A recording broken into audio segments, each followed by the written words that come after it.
Yay! It's spiritual happy hour. Woo! I love spiritual happy hour time. Me too. Welcome. Welcome. And we do this every once in a while. and it's loosely based on A Course in Miracles, but we talk about whatever is happening in our lives that is giving us a spiritual message that we think might be of value to you. So, Marilyn. Yes. What are we talking about today? Oh, my goodness. I attended this summer the Parliament of World Religions. I know. It sounds impressive. Is that where you disappeared to for a while? Yes, it is. It's impressive, isn't it? Did you come back more spiritual? I did. Oh, wow. I did. Can I tell you about it? Yeah. I will tell you about it. You know, the Parliament of World Religions was one of the most impressive things that I have done in a long time. It was lofty, it was astounding, it was sometimes a little bit challenging. I mean, how could it be all that? Easy. I mean, take 7,000 people, mix them up in a huge conference center in Chicago, all with different faiths, different beliefs, different costumes, and you have the Parliament of World Religions. I have 7 powerful takeaways. I'll just share those with you, okay? Takeaway number 1. Hire a professional to create a production of a conference from beginning to end with a map of the meeting rooms and people receiving the schedule a week in advance. Bless their hearts. We stood in line for about 5 hours collectively as they tried to register 7,000 people because it was someone's bright idea to not print the name badges out ahead of time. So you had people that have never seen an iPad trying to put their name and their state or country into an iPad. It was amazing. And the building was huge. I mean, from the Hyatt Hotel to the convention center, they're connected, right? I think it was about a 7-mile hike. Well, it was a 7-mile hike the first day. By the end day, it was about a quarter of a mile. But it seemed like 7 miles the first day, especially when we didn't really know where we were going. I mean, and then the main meeting hall, they had this ginormous meeting hall. It had, 6 or 8 Jumbotron screens throughout it. But the sound echoed so much because it was a steel and concrete meeting hall that it was difficult to hear and understand things. Plus, there was 4+ floors. I mean, inside, outside, upstairs, downstairs, all around. And you would think that room E453 would be next to E452. But it wasn't. It was it was next to E253 or W253. I mean, a map would have been really helpful. So that was my first takeaway. But it got better from there. The second takeaway, the potential of the opening ceremony was breathtaking. A gala of dignitaries, speakers, religions, politicians, people worldwide. They started with this heart-opening video. Excuse my video, please, because I took these with my cell phone. And it was a huge hall, but it was powerful. This is a tribe, or members of a tribe, of indigenous Americans, and they opened the heart of the conference. It was wonderful. Even though we weren't sure what was happening, our hearts were expanded. And then it was like a parade of religions from the indigenous, from U.S., Canada, South America, and Australian.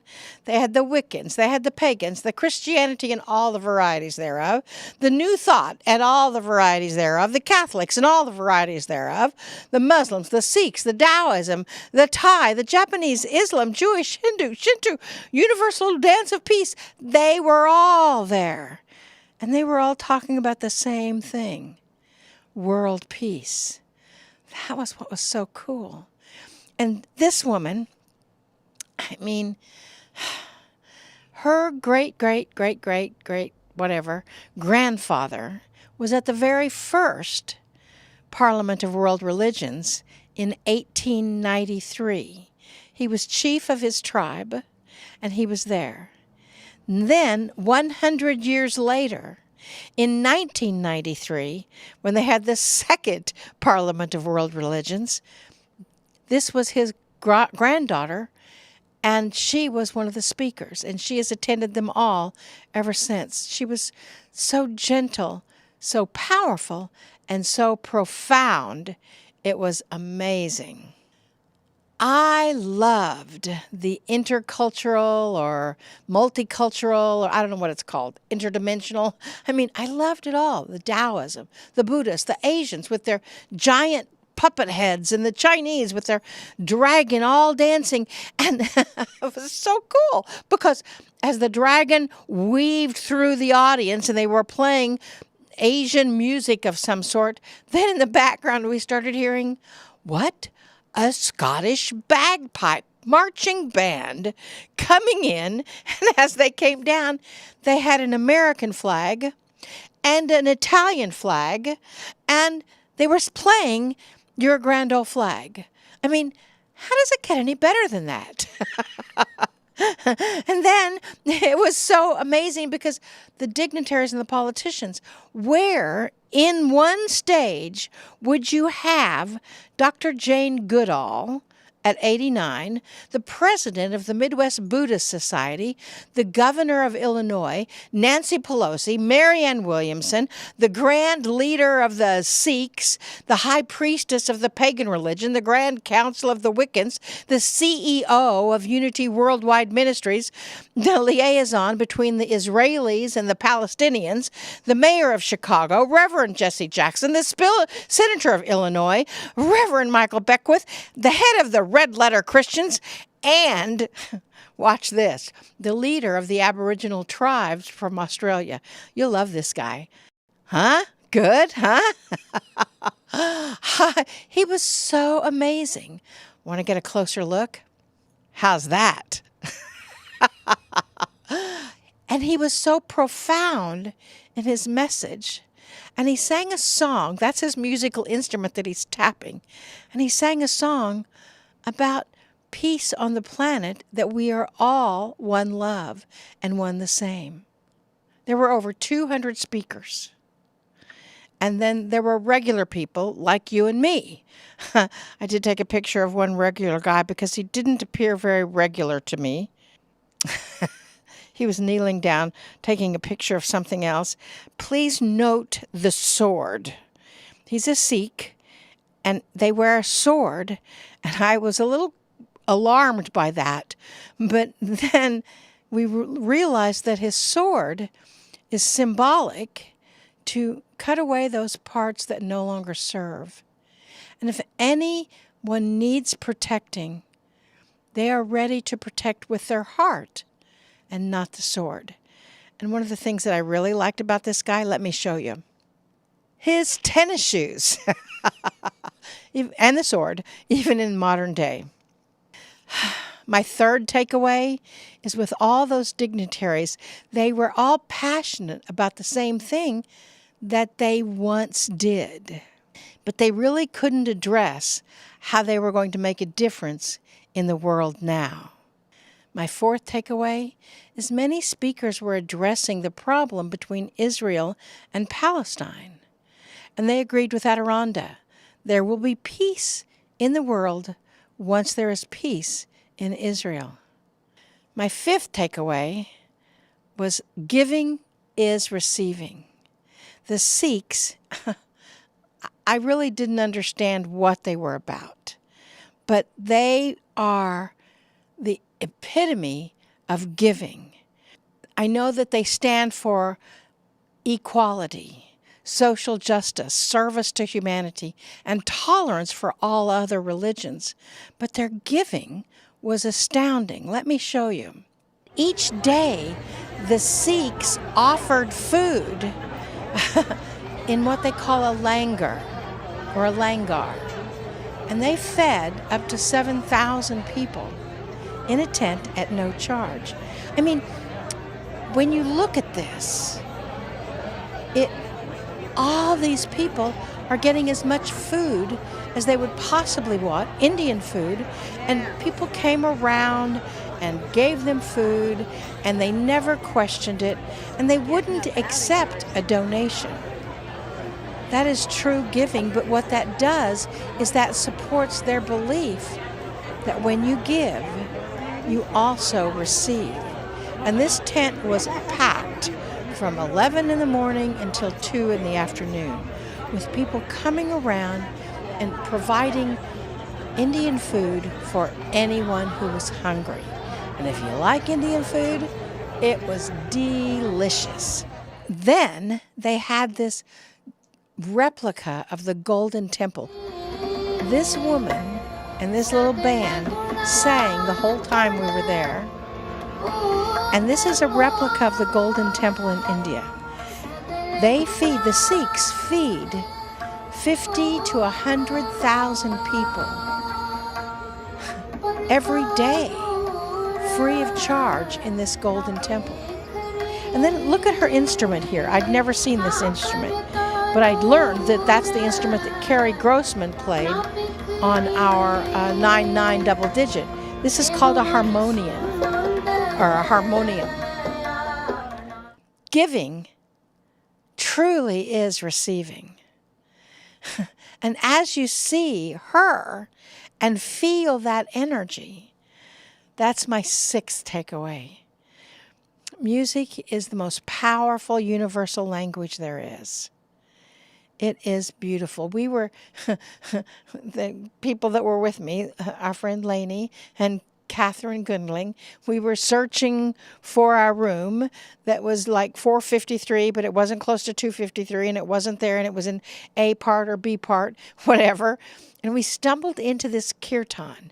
Now, kirtan is a sort of a chanting, and she was playing the same instrument. And just listen to this.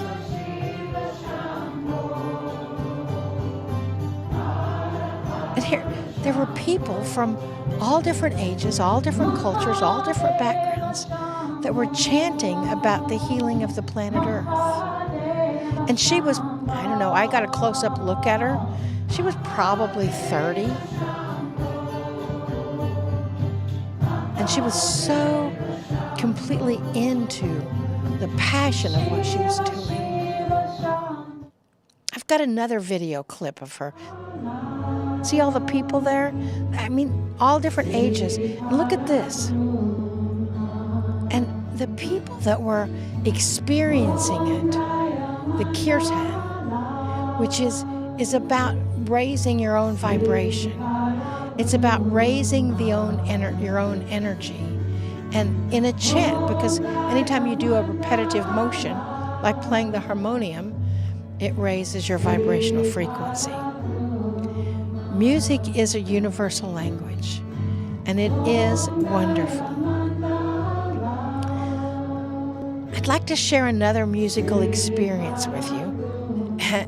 I mean, across the hall, there was another whole different type of music. You see, as the kirtan does, the music is one's devotion to the divine. And it's so potent. It's a vehicle for containing one's emotions. Music is especially invoking with the feelings of God or the love of God. I mean, when you look at the people in the room, they were all ages. When you look at the presenters, they were very young. Here is a group of all religions. And you know, Yeshua said, when 2 or more are gathered, well, you know the rest. Miracles happen. Then Lainey and I stumbled on to another choral group. Completely different. It was actually across the hall. Completely different kind of music. When we did, and please be patient with my video, but just listen to the tones that are presented.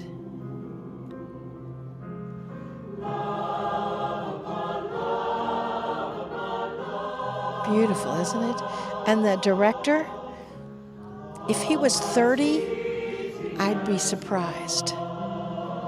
And see all the different ages of all the different types of people that got together to sing about the way of the heart being love. And then you'll see this fellow that was in the group that was doing light language with his hands. I'll show you his video.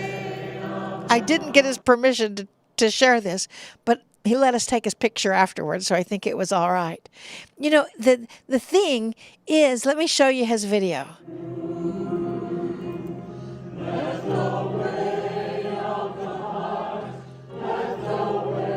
He was so loving and so pure in his energy. And what? He was maybe 40, maybe. Which brings me to my final takeaway, age. There were lots and lots of speakers that were my age, a little maybe in their 50s and 60s, 70s, 80s, you know, all different. And what I saw was they were talking about what they had done 20 years ago, 30 years ago, 40 years ago. Very few of them were talking about what they're doing now. And as you know, in A Course in Miracles, we're talking about what's happening right now. I mean, I could go on and on about the young people that were there. But let me tell you about one particular young person. She was in a panel of, 60-year-olds and her. They all sat down while they talked into the microphone. But this woman, let me show you her picture. This woman stood up, took the stage. Let me tell you, at age 12, she saw something on television or they had something at her school, and she decided she was going to start a movement. And she started teaching, put together a whole program at 12. Now she's 19 here. She started put together a whole program at 12 to teach tiger widows in India how to earn a living for her family. You can see that. Empowering tiger widows as fish farming entrepreneurs in India. Amazing. And then she started in Suriname, Bangladesh, Lima, Peru, Canada, many, many more, teaching people how to feed themselves. Here you can see, this is one in Suriname, where they teach farming and physical and mental well-being to children that have nothing else to do. They're teaching them how to feed themselves. Pretty phenomenal. Now, she's 19, has programs all over the world. This is her company, Green Hope. And can't you see a little teenager designing that logo? Look for it. You'll notice it. There were young people from all over the world. This group of young people created art with their bodies. They're from Israel and Palestine. Watch this. Beautiful, isn't it? These are two people that their countries are at battle with each other. Or this is a group of people with their countries at battle with each other. And they're creating peace. It is good. We build worlds with our young people. Michael Beckwith, who happens to be a friend of mine, or at least I know him. In this picture, he spoke right after that young woman did. And you'll see what he's doing here. And he's saying, all these guys on this panel, they've all told you what was. This woman is telling you what is and what is to be. And that is indeed my main takeaway. The world is in the hands of the youth. If you look back in history, the young people have changed it in the 60s, in the 70s, in the 40s, in the 20s. Our world is being connected in peace by the future. The futurists that are young people. And that's the truth. I implore you to not let this time pass you by, to gather your surroundings together and see what a difference you can make in this world on a global scale. It only takes one, and you can start when you're 12. The Buddha said, any idea that is developed and put into action is more important than an idea that exists only as an idea. Please, be the difference you want to see in the world. The power of one. That's how it all starts. Let's ponder that difference that we can make as we listen to the channeled music by Randy Luna, and then a message from Adironda, and we'll see what Adironda has to say about it all.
So it is a good day to you, huh? Very good to see you. Good to see you. Good to see you. Good to see you. Good to see you. Good to see each and every one of you out there in virtual reality. So it has come to our attention that the Parliament of World Religion is no accident, because the acronym is power. And that is exactly what happens when you gather together so many different faiths, so many different beliefs, so many different dancers, singers, workers, people, artists, creators, ministers, preachers, guides, councils, all completely different. You have power. And not power in the ego, which would be in themselves, but power in the oneness. And that is the clarification of optimism and new enthusiasm. One. We love acronyms, huh? And we thank Carol Phonologist Fink for pointing that out. So as you realize that the power of the world is coming together not to have one religion. That is not the intent. Because all the different kinds of people do not have all the different kinds of beliefs. But, like the dear Sikhs, to have equality amongst all of the different religions. To have equality, as you say, amongst all of the different peoples of the planet. Now, you may think that can't possibly happen. To have all people on the planet believe that they are equal with all other people on the planet. Well, if that is what you believe, you are right.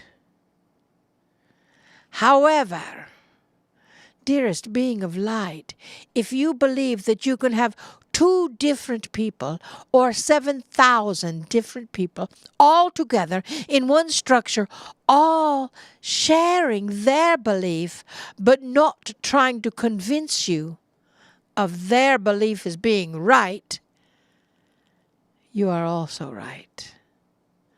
Because that, dearest being of light, is the key. You see,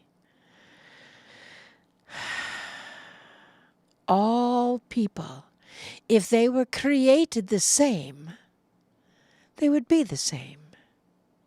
But they were not. We have 1, 2, 3, 4, 5 right here in this structure, and none of us, well, maybe with us there's 12 more, but maybe with one of us, all of us, are all different. Different shapes, different sizes, different beliefs, different programs, different patterns. And yet, there's one continuous thought, and that's love. And that is the theme of the next generation. Be the difference you wish to see. Live the difference you wish to see. And know that it's time to take action. Sitting on your sofa, thinking about the differences that you could make in the world is wonderful. But it is not going to accomplish it.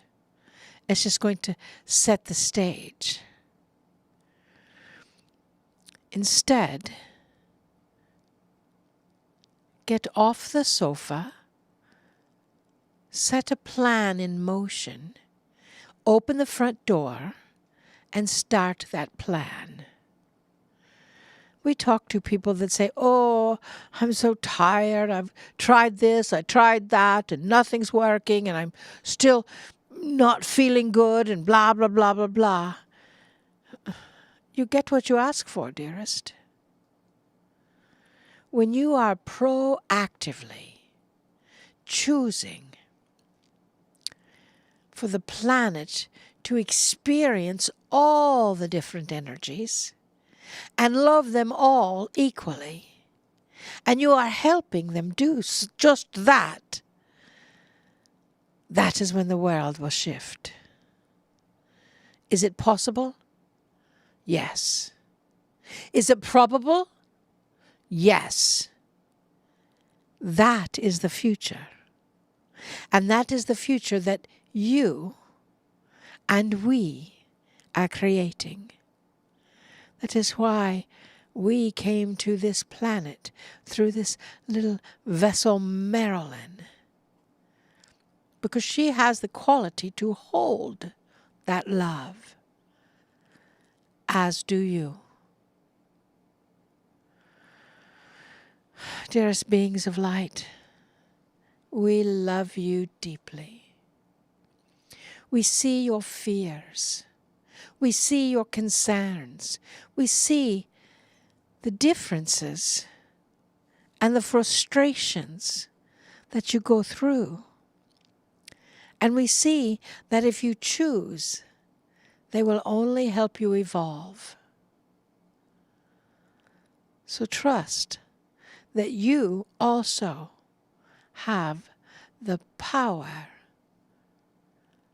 to shift the consciousness of this planet. The power of one. That's the beginning. We honor you. Namaste. Namaste.